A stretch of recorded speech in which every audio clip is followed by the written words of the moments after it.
Bismillah. Çok da iyi. Ne kim oğlum? Sizi çok yakışı. Yüzünüz, işinizde iyilik olsun. Hep iyilik olsun.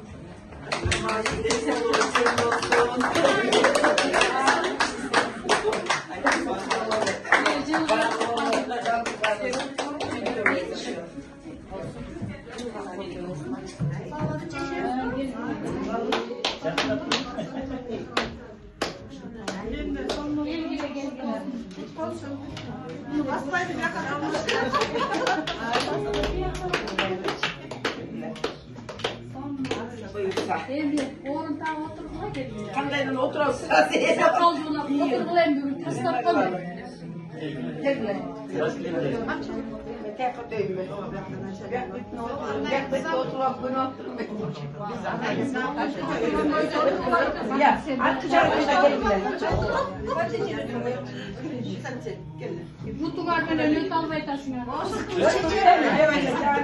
Ya bu tuz çiçek. Böyle süre beğenmez.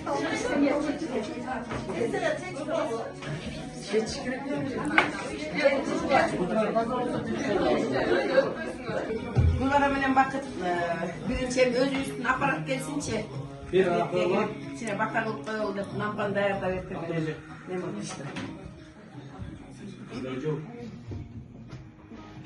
Bir, iki, üç tane cılız. Emir, batarya bu yaptı. Dövdü de bu da. Girişe de geldi. Gel gidelim bakalım. O min dedi. O min. Ayda amancında esin bol. İşte gelişinizde iyilik olup, öyle maksatlarınızda yeteli.